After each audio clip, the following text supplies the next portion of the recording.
जय हिंद प्यारे बच्चों और साथियों। आज है 21 अगस्त और 21 अगस्त के जो भी महत्वपूर्ण प्रश्न है परीक्षा संबंधी उन्हें हम करंट अफेयर्स के रिपीट करेंगे और देखेंगे कि वो किस प्रकार हमारी परीक्षाओं का हिस्सा हो सकते हैं। जो भी सेशन अभी तक हमने किए हैं उसके नोट्स हमने बहुत सारे लोगों के पास देखे हैं, बहुत सारे लोगों ने ग्रुप में डाले, बहुत सारे लोग इंडिविजुअल आकर हमें दिखाए हैं। आपको सैल्यूट और आपके जज्बे को सैल्यूट कि आप कम से कम ये तो करने की स्थिति में है कि आप पढ़ रहे हैं।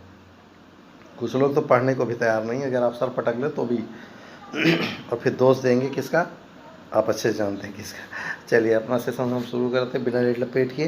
रोज़ मेरा वही काम है आपको जगाना। अब जगना या ना जगना आपके ऊपर निर्भर करता है, ठीक है। हमने आपसे कई बार कहा है कि एक कितना भी बड़ा बारूद का ट्रक क्यों ना हो वो तब तक नहीं विस्फोट कर सकता जब तक उसको हल्की सी चिंगारी ना मिले। आप कितने भी अपने आप को ये मान लें कि हम सब कुछ कर सकते हैं, लेकिन आप तब तक कुछ नहीं कर सकते जब तक आपको कोई जगाने वाला ना हो। और मैं भी निघस हूँ, मैं आपको जगाऊंगा। जगना न जगना आपके ऊपर निर्भर करता है, ठीक है। चलिए बिना देर किए अपना सेशन शुरू करते हैं। उम्मीद है आप जगेंगे और कल मिलेंगे हम लोग। कल से हम लोगों ने सारा प्रयास किया कि आपको बीच में क्लास डिस्टर्ब नहीं हो। कुछ ऐसी स्थितियाँ बन गई थी कि सेटअप गड़बड़ कर रहा था। कल से उम्मीद है नहीं होगी आपको ऐसी स्थिति। अगर होती है तो आप उसके लिए जैसे वीडियो कट ऑफ हुआ करे समझ लिया करिए कि कहीं तकनीकी त्रुटि आई है, क्योंकि हम बार बार आपसे कहते हैं कि हम लोग प्रोफेशनल नहीं हैं, हम लोग इमोशनल लोग हैं। तो हो सकता है हम बहुत ज़्यादा उसके बारे में जानकारी नहीं रखते। उम्मीद सिर्फ ये रखते हैं कि हम आपको तथ्यों तक पहुँचाएँ और आपको आने वाली परीक्षाओं में सफल करें। जिनका भी सब इंस्पेक्टर का तैयारी करना है आँख मूंद लो। पिछले अक्टूबर से लेके अभी तक का, सितंबर से लेके अक्टूबर से लेके अभी तक का पूरी चीज़ों को एकदम रट के खा जाओ। और जो चीज़ें अब आपको है अन्य परीक्षाओं के लिए, तो अब तैयार हो जाओ उसके लिए, ठीक है। तो जल्दी जल्दी से अपना टॉपिक को देख लें, तैयार कर लें और जहाँ आपको समस्या हो वहाँ बताते चलें। हम प्रयास करेंगे आपकी समस्याएं दूर होती जाएंगी, ठीक है। चलिए सेशन का पहला बिंदु क्या है कि कल के सवाल का जवाब है अभी हाल ही में पीके मुथुस्वामी का निधन हुआ, वह कौन थे। तो आपको जवाब देना होगा वो कौन थे। आपने कहा था राजनेता, तमिल फिल्मकार, मृतिका निर्माता, गीतकार। तो इसका जवाब होगा तमिल फिल्मकार, ठीक। तो अगर अब अपना पहले सेशन का पहला जवाब, आपका पहला सवाल है, ये इसको ज़रा देख लीजिएगा। ये लंबा है क्योंकि आज से सीईटी लागू हो गया है, तो स्वाभाविक है तो देखना तो पड़ेगा ही हमको ना, इसलिए। चलिए, केंद्रीय मंत्रिमंडल ने राष्ट्रीय भर्ती एजेंसी NRA के गठन को मंजूरी दे दी है। राष्ट्रीय भर्ती एजेंसी NRA का उद्देश्य केंद्र सरकार की नौकरियों के लिए भर्ती प्रक्रिया में परिवर्तनकारी सुधार लाना। NRA में रेल मंत्रालय, नोट करें कहाँ कहाँ वैकेंसी आएंगी, वित्त मंत्रालय, वित्तीय सेवा विभाग, SSC और RRB सहित IBPS के प्रतिनिधि शामिल होंगे। NRA एक विशेषज्ञ निकाय के रूप में NRA केंद्र सरकार की भर्ती के क्षेत्र में अत्याधुनिक प्रौद्योगिकी और सर्वोत्तम प्रक्रियाओं का पालन करेगी। कुल मिला के निष्पक्ष कैसे भी करके आपको नौकरी दिलाना ये काम है NRA का, ठीक है। तो चलिए सीईटी का आयोजन किस किस के लिए होगा। देखिए, सीईटी का आयोजन होगा ग्रुप बी और ग्रुप सी, यानी नॉन टेक जितने भी हैं उनके लिए। सीईटी में उम्मीदवार द्वारा प्राप्त किए गए अंक परिणाम की घोषणा की तारीख से 3 साल की अवधि तक के लिए मान होंगे। यानी एक बार आपके अंक आते हैं और अगली बार मेरिट नीचे गिरती है तो आप उसमें शामिल होंगे, बहुत अच्छी बात है। सामान्य योग्यता परीक्षा ऊपरी आयु सीमा के अधीन होगी। उम्मीदवारों द्वारा सीईटी में भाग लेने के लिए अवसरों की संख्या पर कोई सीमा नहीं होगी। गैर तकनीकी पदों के लिए स्नातक, उच्च माध्यमिक यानी 12वीं पास और मैट्रिक वाले उम्मीदवारों के लिए अलग से सीईटी का संचालन किया जाएगा। सीईटी के अंक स्तर पर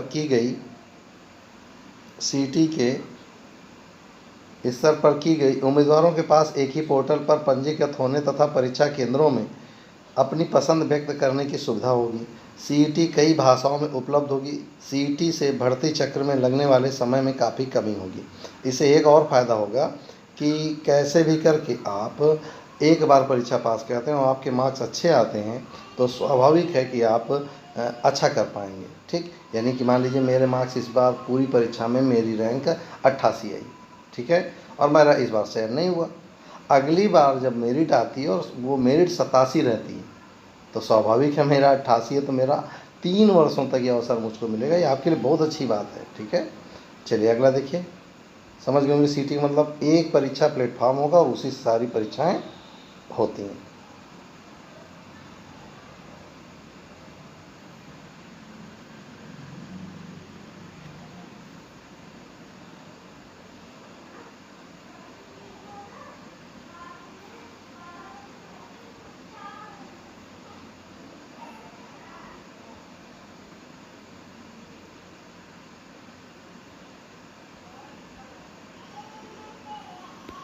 चलिए अगला है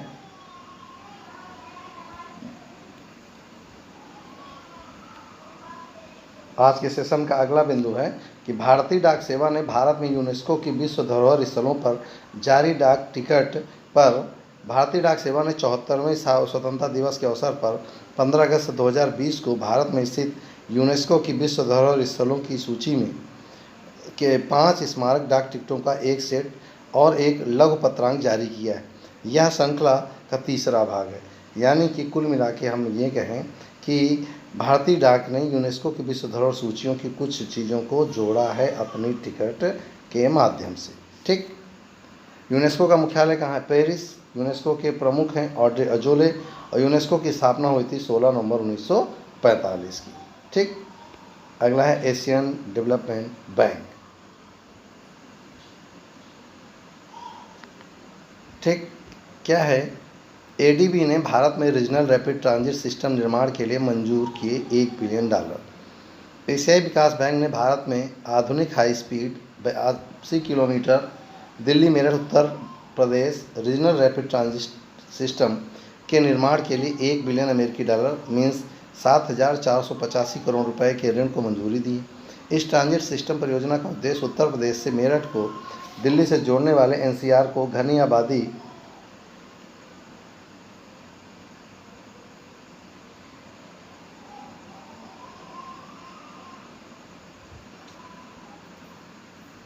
वाले वर्गों को माध्यम से शहर को बदलने और सब क्षेत्रीय संपर्क को बेहतर बनाने में किया जाएगा। ठीक है, तो एशियाई डेवलपमेंट बैंक जो एडीबी है उसने दिल्ली मेरठ को जोड़ने के लिए लगभग 7,500 करोड़ रुपए का एक ऋण दिया है ताकि एनसीआर में रहने वाली भीड़ को क्या किया जा सके, कम किया जा सके। समझ में आ गया ना? क्वेश्चन कैसे बनेगा? अभी हाल ही में किन 2 स्थानों को जोड़ने के लिए एडीबी ने लगभग 7,500 करोड़ रुपए का ऋण दिया? तो आपको जवाब आना चाहिए भाई। लो भैया, लक्ष्मी विलास बैंक आ गई। अब चलिए बात करते हैं।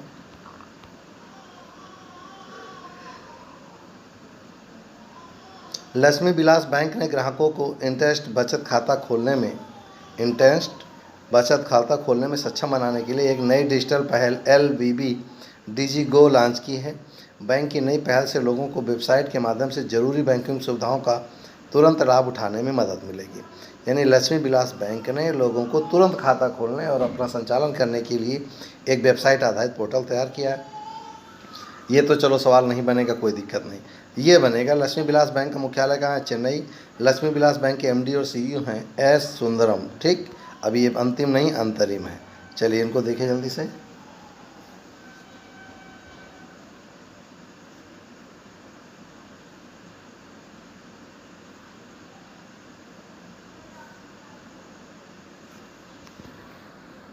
चलिए देखते हैं। पूर्व ब्रिटिश टेनिस खिलाड़ी 2 बार की ग्रैंड स्लैम डबल चैंपियन और समानता अधिकार की समर्थक एंजेला बक्सटन का निधन हुआ। नोट करें, बहुत पेपर में आ चुका है। एंजेला बक्सटन का निधन हुआ। बक्सटन ने 1956 में रोलैंड गैरोस और विंबलडन दोनों में एल्थिया गिब्सन के साथ महिला डबल जीता था। ये किसके साथ जीता जरूरी नहीं है, लेकिन आपको ये जरूर पता होना चाहिए एंजेला बक्सटन किस क्षेत्र से हैं। तो ध्यान रखेंगे, ये टेनिस खिलाड़ी है। ठीक, बक्सटन विंबलडन 1956 में सिंगल फाइनल में पहुंच गई, लेकिन उन्हें उसमें अमेरिकी शर्ली फ्राई से हार का सामना करना पड़ा था।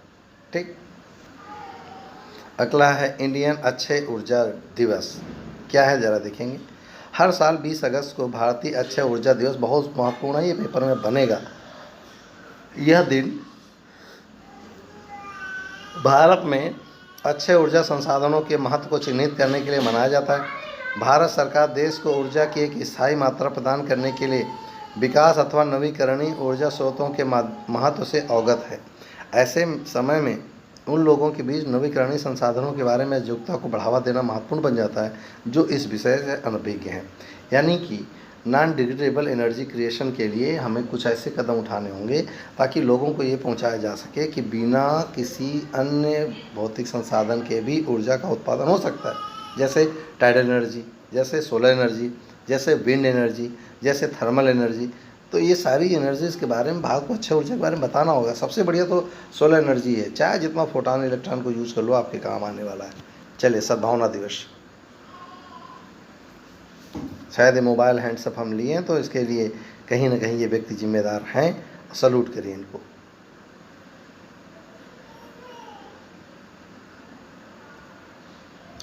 देश भर में प्रत्येक वर्ष 20 अगस्त को राजीव गांधी की जयंती को सद्भावना दिवस या सद्भाव दिवस के रूप में मनाया जाता है।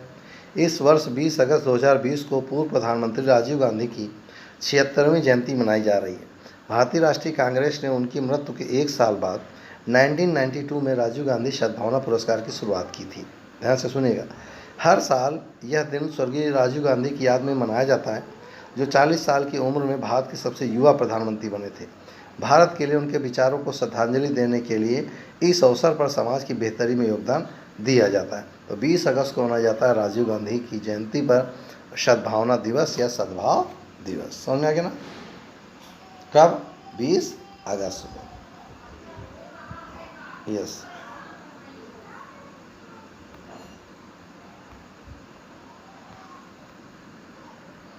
चलिए अगला देखिए, ये डबल आ गया, परेशान होने की जरूरत नहीं है। आज के सेशन का ये महत्वपूर्ण बिंदु है आपके लिए सद्भावना दिवस के बारे में। हर साल 20 अगस्त को सद्भावना दिवस मनाया जाता है। यह दिन पूर्व प्रधानमंत्री राजीव गांधी के श्रद्धांजलि देने और सद्भावना के भाव का विस्तार करने के लिए मनाया जाता है। आज यानी 20 अगस्त को राजीव गांधी जी की 76वीं जयंती मना रहे हैं। इस दिन राजीव गांधी की करीबी परिवार के सदस्य, वरिष्ठ कांग्रेस पार्टी के सदस्य पूर्व प्रधानमंत्री राजीव गांधी को श्रद्धांजलि देते हैं। भारतीय राष्ट्रीय कांग्रेस ने उनकी मृत्यु के एक साल बाद 1992 में 1999 में 21 मई को उनकी मृत्यु हुई थी। मुझे याद है उस दिन बहुत विशाल आंधी तूफान आया था रात। राजीव गांधी सद्भावना पुरस्कार की स्थापना की थी। इस सद्भावना दिवस का महत्व क्या है? हर साल यह दिन स्वर्गीय राजीव गांधी की याद में मनाया जाता है, जो 40 साल की उम्र में भारत के सबसे युवा प्रधानमंत्री बने थे। उनका हमेशा एक विकसित राष्ट्र का सपना था, जिसके लिए उन्होंने 1986 में राष्ट्रीय शिक्षा नीति सहित कई कार्य किए। जो आज मोदी जी राष्ट्रीय शिक्षा नीति 2019 लेकर आए हैं, वो 1986 में राजीव गांधी पहले ही बना चुके थे और आज भारत का संचालन 1986 की नीति पे ही हो रहा है। जो आप हाई स्कूल इंटर कर रहे हैं, सब उन्हीं की देन है। उनके द्वारा राष्ट्र के विकास में दिया गया योगदान वर्तमान में हमें लाभान्वित कर रहा है। देश के प्रति उनके समर्पण और देश के विकास के लिए उनके द्वारा किए गए सामाजिक और आर्थिक कार्यों को इस दिन के माध्यम से याद किया जाता है। सद्भावना शपथ क्या है? सद्भावना दिवस के अवसर पर प्रत्येक भारतीय हर साल एक प्रतिज्ञा लेता है ताकि राजीव गांधी के सपने एक बार फिर सच हो सके, जिससे हम उज्जवल और बेहतर कल की ओर अग्रसर हैं। प्रतिज्ञा कुछ इस तरह है। मैं इस गंभीर प्रतिज्ञा को लेता हूँ कि मैं जाति, धर्म, भाषा या क्षेत्र की परवाह किए बिना देश के सभी लोगों की भावनात्मक एकता और सद्भाव के लिए काम करूँगा। मैं प्रतिज्ञा करता हूँ कि मैं हिंसा का सहारा लिए बिना बातचीत और संवैधानिक साधनों के माध्यम से हमारे बीच सभी मतभेदों को हल करेंगे। ये उनका अपना सपना था। ये उनकी सपने की संकल्पना को सद्भावना के रूप में व्यक्त किया जाता है। लुइस एबेंडगर चुने गए डोमिनिकन रिपब्लिक के नए राष्ट्रपति। नोट करेंगे, लुइस रोडोल्फ एबेंडगर कोरोना ने डोमिनिकन रिपब्लिक के 54वें राष्ट्रपति के रूप में शपथ ली है। वह लिबरेशन पार्टी के डैनिलो मदीना का स्थान लेंगे। एबेंडगर की मॉडर्न रिवोल्यूशनरी पार्टी ने हाल ही में चुनाव में 53% वोट अपने नाम किया, जबकि 70 वोट पीएलडी के उम्मीदवार रहे गोंजालो कैस्टिलो को कुल 37.7 वोट मिले थे। ठीक, 53 वर्षीय लुइस रोडोल्फो एबेंडगर को 5 जुलाई को 4 साल के कार्यकाल के लिए चुना गया है, जिसने centre left Dominican liberation party that is PLD की 16 साल से चले आ रही सत्ता का अंत किया। 2016 के राष्ट्रपति चुनाव में वह दूसरे स्थान पर रहे थे। ठीक, यह था हमारा सेशन। आज के लिए अभ्यास का प्रश्न जल्दी से नोट करेंगे। आज के लिए आपका अभ्यास प्रश्न है, हाल ही में लॉरा 21 गलत लिख गया है। लॉरा मार्श ने क्रिकेट की सभी विधाओं से संन्यास लेने की घोषणा की है। तो ध्यान से सुनेंगे। लॉरा मार्श जिन्होंने क्रिकेट की सभी विधाओं से संन्यास लेने की घोषणा की, वह किस देश से संबंधित है? ऑप्शन है दक्षिण अफ्रीका, जिम्बाब्वे, इंग्लैंड और ऑस्ट्रेलिया। इसमें आपको जवाब देना है लॉरा मार्श किस देश से संबंधित हैं। ठीक, ये था हमारा इसका सेशन। उम्मीद है आप नोट कर लेंगे, तैयार कर लेंगे, परीक्षाओं में उसको ज़्यादा से ज़्यादा उपयोग करेंगे। आज फिलहाल इतना ही। मिलते हैं नेक्स्ट वीडियो में नई उम्मीद के साथ, नए जोश के साथ। आप दोपहर में उपस्थित मिलिएगा 1:40 पर। आज फिलहाल इतना ही। जय हिंद।